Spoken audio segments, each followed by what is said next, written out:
Deux voisins. Fait. Voilà, l'histoire vraie de vrai, à peine romancée, de deux familles voisines, plus précisément à Fontenay-le-Comte. Rue du Haut. C'est une rue qui monte en haut.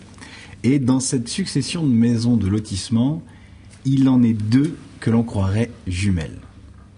Elles sont habitées par la famille Gendronneau et la famille Guiton. Alors, vous comprendrez aisément que pour respecter l'anonymat, j'ai changé les noms des protagonistes.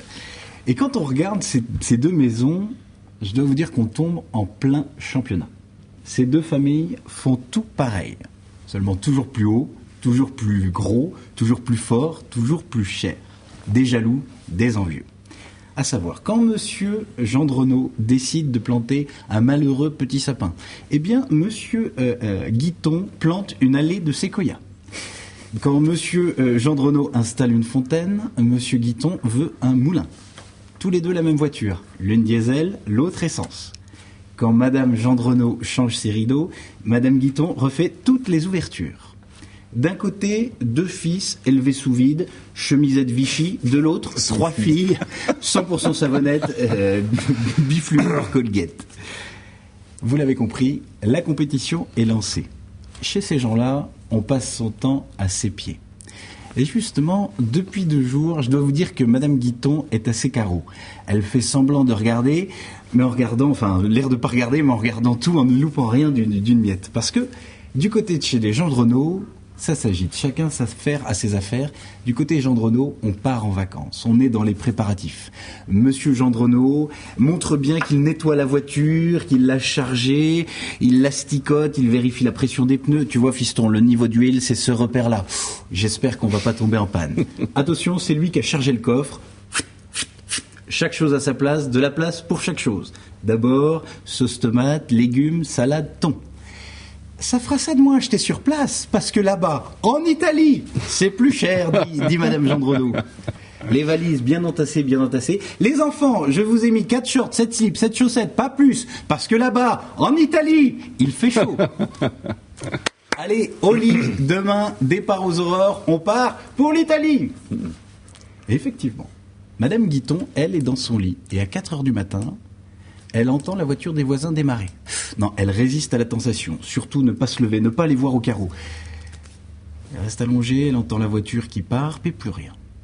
Et je dois vous dire que madame Guiton, elle est triste. Elle s'en doutait pas. Attendez, 20 années de voisinage, jamais ils sont partis en vacances.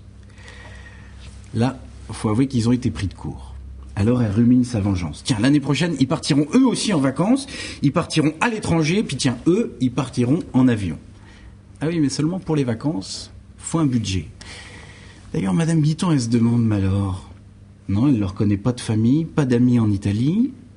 Ils ont dû gagner de l'argent. Peut-être gagner au loto, peut-être un héritage. Et voilà que ça commence à fonctionner dans sa tête. Et avec monsieur Guiton, il décide, sous prétexte de surveiller la maison des voisins, ils font le tour de la maison. Ils cherchent les moindres indices, sous le tas de bois. Non, rien qui révèle cette richesse. 4 jours passent. Puis une nuit... madame Guiton, elle entend du bruit. Ça vient de chez les voisins. Elle se lève, elle ouvre la fenêtre. Rien. Se recouche. Peu de temps après, du bruit. Là, elle réveille son mari. C'est chez les voisins. Et tous deux se postent à la fenêtre. Et ils attendent. Non, les volets sont bien fermés. Puis tout d'un coup, un petit faisceau de lumière qui vient du sous-sol. Ils attendent.